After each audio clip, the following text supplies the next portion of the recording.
নমস্কার, আমি মিঠুর ঘরকন্যায় সবাইকে স্বাগত। সবাইকে সুপ্রভাত জানিয়ে সোমবারের ব্লগটা নিয়ে চলে আসলাম। আজকে ছেলের পরীক্ষা আছে, তাই কি করলাম, সকালবেলা উঠে বাসি কাপড়ে ঘরটা ঝাড় দিয়ে, ঘর মুছে বাইরেটাও ঝাড় দিয়ে জল দিয়ে ধুয়ে গাটাকে ধুয়ে নিলাম। চুলটা আর ভেজালাম না, সামনেরটুকুই ভেজালাম, কারণ সারাদিন না বাইরে থাকলে ওই চুলটা প্যাচে থাকে, তখন আর ভালো লাগে না। তবুও একটু ভিজেই যায় চুলটা। এই দেখো কতটা পাতা পড়ে, রোজ পাতা পড়ে।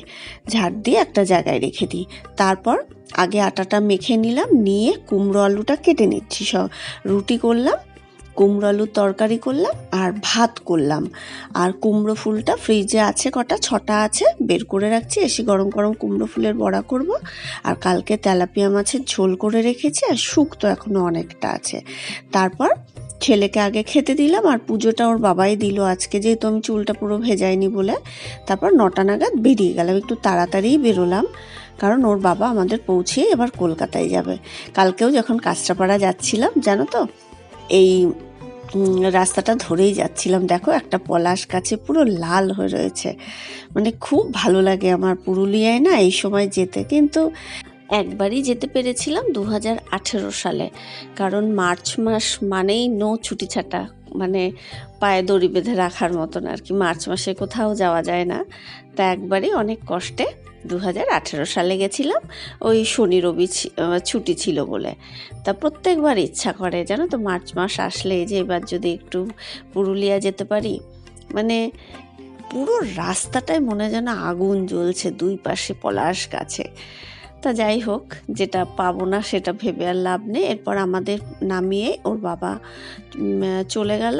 তা যেহেতু 10টায় আর কি, 10:30 থেকে পরীক্ষা, 9:30টার মধ্যে ওরা ভেতরে চলে যায়। 10টায় গেটটা বন্ধ হয়ে যায়, 10টার পর আর কাউকে ঢুকতে দেয় না।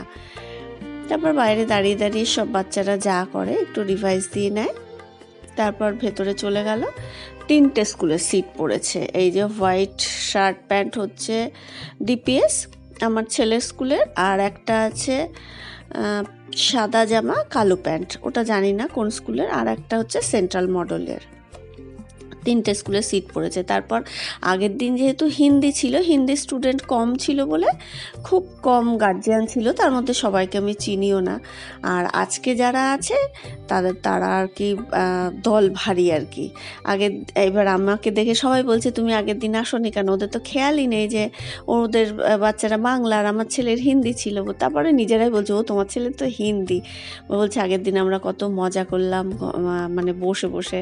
তা আমরাও সবাই ওদের সাথেই বসলাম, মানে সবাই গ্রুপে গ্রুপে দল করে করে এক একটা জায়গায় বসেছে। সবাই তো ছড়িয়ে ছিটিয়ে বসে আছে, আর এই কজন আর কি পরিচিত। যেহেতু আমি স্কুলে তো কম যাই, এবার যখন আগে ছেলে ছোট ছিল তখন বেশি যেতাম প্যারেন্টস মিটিংয়ে, এখন তো কম যাই আর কি। কোনো কালচারাল প্রোগ্রামেও আমার ছেলে পার্টিসিপেট করে না বলে আর যাওয়া হয় না। কিন্তু সবাই বলে যে তোমাকে কতদিন বাদে দেখছি। তারপর ঘুগনি বিক্রি হচ্ছিল, একজন গার্জিয়ান আর কি সবাইকে খাওয়ালেন। আমি বললাম আমি খাওয়াচ্ছি, বললো না তুমি পরের দিন খাইও। তা আমি বললাম ঠিক আছে, আমি বানিয়ে নিয়ে আসবো, কারণ এই ঘুগনিটা না ভালো বানায়নি। সবাই বলছে একটুও ভালো বানায়নি, মানে পেঁয়াজ রসুন দেয়নি, হয়তো স্বাদ নেই, তারপর একটু টক জল দিতে হয়। আমি বললাম ঠিক আছে, আমি পরের দিনকে তোমাদের ঘুগনি বানিয়ে খাওয়াবো। তারপর তো কথা বলতে বলতে 3.5 ঘন্টা যে কোথা থেকে বেরিয়ে গেল কেউ বুঝতেই পারলাম না। তারপর এই 1:15 নাগাদ আবার উঠে পড়লাম। দেখো সবাই ছড়িয়ে ছিটিয়ে বসে আছে, আর 1:15 হতে হতেই গাড়ি চলে আসছে সবার। এবার আমরা পায়ে পায়ে এগিয়ে গেলাম। অনেক দিন বাদে দেখলাম তো সবাইকে, বেশ ভালো লাগছিল। আর সত্যি কথা বলতে আমি না একটু মজা করতে ভালোবাসি, সেটা ওরা বেশ এনজয় করে। আমি একটু মজা করে করে কথা বলি, তা ওরা এটা নিয়েই হা হা হি হি করতে করতেই দেখো 3.5 ঘন্টা কেটে গেল। আর যেহেতু বাড়িতে সব কাজকর্ম করে যায়, টেনশন থাকে না। আর সব গার্জিয়ানরাই ওখানে থাকে, মায়েরা তো থাকেই, বাবারাও অফিস ছুটি নিয়ে আছে। তারপর দেখো সবাই স্কুলের গেটের সামনে দাঁড়িয়ে আছি। আর এটা তো কাঁচরাপাড়া কাপাতো আর্মির একটা ইউনিট, এবং বড় ইউনিটই, একেবারে ছোটোখাটো না। আর্মির বাসগুলো দাঁড়িয়ে আছে, যতদূর মনে হয় এগুলো স্কুল বাস। জানি না স্কুল বাস না কি বাস, আমি আন্দাজে বললাম, মনে হচ্ছিল স্কুল বাস, কেবি স্টুডেন্টদের হয়তো এই বাসে নিয়ে আসা যাওয়া করে। তারপর একটা জিনিস খুব খারাপ লাগলো, যেই গেটটা খুলে দিল 1:30টার পরে, এসে গার্জিয়ানগুলো মনে হচ্ছে না সব বাচ্চাগুলোকে কোলে করে ওখান থেকে বের করবে। আরে গেটটার মুখ থেকে সরে দাঁড়াও, তবে তো বাচ্চাগুলো এগিয়ে আসবে। এটা দেখেই না অবাক হয়ে গেলাম যে সব ক্লাস 10-এ পড়ে, তাদের মায়েরা মনে হচ্ছে যেন ওই গেটের ভেতরে ঢুকে কোলে করে আনবে। তা বুঝে পাই না কি করে করে।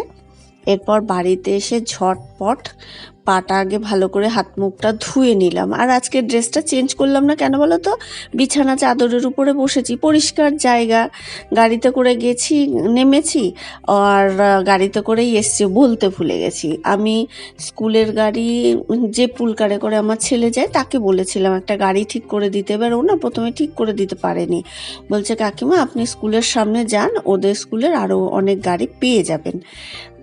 কিন্তু আমার ছেলের সাথে পরে একটি মেয়ে, ওদের সাথে আমাদের খুব ভালো সম্পর্ক, ওরা না আমাকে গাড়ি করতেই দিল না, বলছে না তুমি আমাদের গাড়িতেই যাবে, আমরা তোমাকে ছেড়ে দেবো। ওই দাদাও খুব জোরে জুরি করছেন যে বৌদি না গাড়ি করতে হবে না, আমরা আপনাদের ছেড়ে দেবো। এবার তারপরে না একটু লজ্জাও লাগছিল, আবার জোর করতেও পারছি না, ওরা অসন্তুষ্ট হবে। তা যাই হোক ওরাই ছেড়ে দিচ্ছে। তারপরে এসে যেহেতু পরিষ্কার জায়গায় বসেছি, কোথাও ঘোরাঘুরিও করিনি, তাই হাত পাটা ধুয়ে আগে তরকারির শুক্তোটা গরম করতে দিলাম, আর বাঁদিকের ওভেনে কুমড়ো ফুলের বড়া বসিয়ে দিলাম। কুমড়ো ফুলটা ধুয়ে টুয়ে রেডি করে গেছিলাম, দিয়ে তারপরে আগে শুক্তোটা দিয়ে মেখে ছেলেকে খেতে দিলাম, কারণ আমার খুব একটা খিদে পায়নি, আমরা ওখানে বসে অনেক খেয়েছি। আমি তো জানতাম না যে সবাই এরকম খাওয়া দাওয়া নিয়ে যাচ্ছে, আমি শুধু 2টো শশা কেটে নিয়ে গেছি, নুন টুন দিয়েও না। আমি হচ্ছে 2টো নিয়ে যায়, কেউ যদি থাকে তাকে সামনে দেবো, এরকম যে গ্রুপে সবাই বসবে আমি তো জানি না, কারণ আগের দিন আমার ছেলের হিন্দি ছিল বলে এদের সাথে দেখা হয়নি। তা টুকটাক অনেক কিছুই খাওয়া হয়েছে, সবাই কেউ চা নিয়ে গেছে, বিস্কুট নিমকি হ্যানা ত্যানা, আমার শশাটাও সবাই খেলো। তো যে কারণে ছেলেকে আগে দিলাম। আর কালকে সবজিগুলো অনেক কিছু গুছিয়েছিলাম, আর অনেক কিছু না এখনো ব্যাগে আছে, শাকালু শশা টশা এগুলো ওইভাবেই ব্যাগে ছিল। আর বলি না সন্ধ্যের পরে সত্যিই আমি অনেকটা সময় ফোনে কাজ করি, তারপরে হচ্ছে রাতে রুটি করা, আবার বাসন মাজা, যে কারণে অনেক কিছুই হয়, আমি ঠিক সময় মতো না গুছিয়ে করতে পারি না, যেগুলো আগে করতে পারতাম। এই সবজিটাই ধরো কালকে আনা তো আজকে গোছাচ্ছি, এরকম হয়। তা যাকগে আর কি করা যাবে।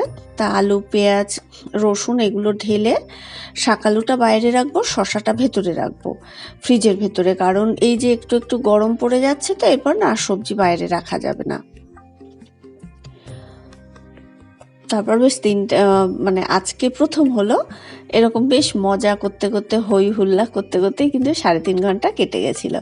আবার পরের দিন কে কী খাবার আনবে সেটা নিয়ে আমি পরের দিন শনিবার, আমি বলেছি পরের দিন আমি চা আনবো। সেদিন তো নিরামিষ ঘুগনি খাওয়াবো না, আমি বলছি না নিরামিষ ঘুগনি খাওয়াবো না, আমি বানাবো সুন্দর করে, যেদিন পরের দিন যেদিন পরীক্ষা আছে সেদিন আমি নিয়ে আসবো।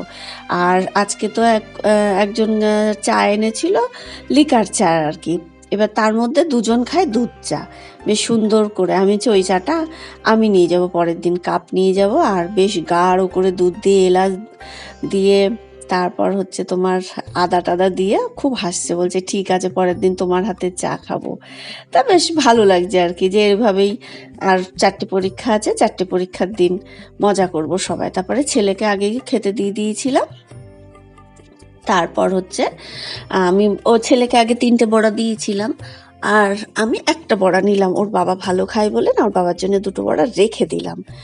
এরপর খেয়ে দিয়ে বাসন টাসন মেজে নিলাম। এই দেখো কালকে পর্দা, আমি কেউ কিছু মনে করো না, আমি কিন্তু দামটা দেখানোর জন্য বলছি না, আমি এটা দেখাচ্ছি কেন, অনেকে তো জিজ্ঞাসা করতে পারো যে কোথা থেকে কিনেছি না কিনেছি বা কীরকম পড়লো। দেখো পর্দার কাপড়গুলো 250 টাকা মিটার নিয়েছে, আমার টোটাল হচ্ছে 20 মিটার 20 সেন্টিমিটার, এই একটা বিলে আছে। এখানে 5,000 ওই 800 কত বিল হয়েছে। আর আমি পরে ডিসাইড করলাম আরও 3টে পর্দা নিয়ে নিলাম, মানে 3 পিস আর কি। তাহলে কি হবে, পর্দাগুলো না চেঞ্জ করে করে আমি এই আমার যে ফ্ল্যাটে আছি এখন, এই ফ্ল্যাটেও না নতুন পর্দাগুলো আমি মানে ইউজ করতে পারবো। ওই জন্য একটু বেশি নিলাম। ছোট ফ্ল্যাটের যে নতুন ফ্ল্যাটের পর্দার থেকে এই ফ্ল্যাটের জানলাগুলো বেশি, কিন্তু নতুন পর্দাগুলো কয়েকটা বেশি নিলাম। তাহলে কি হবে, আমি এই পর্দাগুলো ওই ফ্ল্যাটে ব্যবহার করতে পারবো, আবার যেগুলো নতুন সেগুলো এখানে ব্যবহার করতে পারবো। একটু পাল্টে পুল্টে করলে না ঘরের লুকটা কিন্তু চেঞ্জ হয়, ভালো লাগে বেশ। আর কালকে দেখো এই ব্লাউজ পিস দুটো নিয়েছিলাম। আমি বললাম না আমার ব্লাউজ খুব ভালো লাগে, মানে একটু চেঞ্জ করে করে পরতে। শাড়ির সঙ্গে একটা লাল, মেরুন ঘেঁষা লাল, আর একটা অরেঞ্জ। তা এটাও সেই গ্লাস হাতা এয়ার হোস্টেস গলা বানাবো। আর কালকের ব্লগে এটা দেখানো হয়নি। কাঁচরাপাড়া থেকে ফেরার পথে না আমাদের সেন্ট্রাল পার্কে একটা শাড়ির দোকান আছে।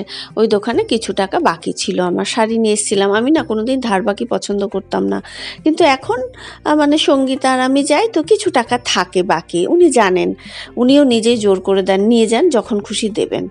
তা কিছু টাকা বাকি ছিল বলে আমার হাজব্যান্ডের সাথে গেছিলাম টাকাটা দিতে। তখন না আমি বললাম, দাদা একটা লাল সাদা বেশি অল্প দামের মধ্যে দেখান না। উনি এই শাড়িটা দেখালেন, বললো দিদি নিয়ে যান, খাদিতে, বাটিকের না, বাটিক মোটিভের আর কি। এই যে মাঝে মাঝে আমি পুজো পাঠ করি, দেখবে সেখানে না লাল সাদা পরলে বেশ ভালো লাগে। তারপরে একটু মন্দির টন্দির যায়, তা যে কারণে ওটা কিন্তু খাদিতে, মানে পরেও আরাম পাবো। আর এই শাড়িটা হঠাৎ করে চোখে পড়লো। আমি না এইসব রং আগে পরতামই না, সাহসই পেতাম না। মানে লাল, হলুদ, কমলা, এরকম হট পিঙ্ক, এগুলো পরতে সাহসই পেতাম না। কিন্তু বিয়ের পরে পরতে পরতে সাহস হয়ে গেছে। আর যত বয়স বাড়ছে যেন আমার ডিপ ডিপ পরতেও ভালো লাগে। তা চট করে নিয়ে নিলাম। কাঁথা স্টিচ আমার আছে, জানো তো, ব্যাঙ্গালোর সিল্কে আছে দুটো, পিওর ব্যাঙ্গালোর সিল্কে। তারপর হাফ তসরে আছে, একটা গুজরাটি আছে।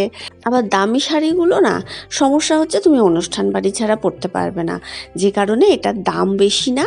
আর হ্যান্ড স্টিচের প্রতি না আমার একটু দুর্বলতা আছে, যে কারণে সাহস করে নিয়েই নিলাম। আর যদি কালো লাগে লাগুক না, কি আসে যায় বলো। তাহলে আজকের মতো ভিডিওটা এখানেই শেষ করছি। কেমন লাগলো প্লিজ একটু কমেন্ট করে জানিও। ভালো লাগলে ভিডিওটা লাইক করে আমার চ্যানেলটা সাবস্ক্রাইব করে দিও। সবাই খুব ভালো থেকো, সুস্থ থেকো, টাটা।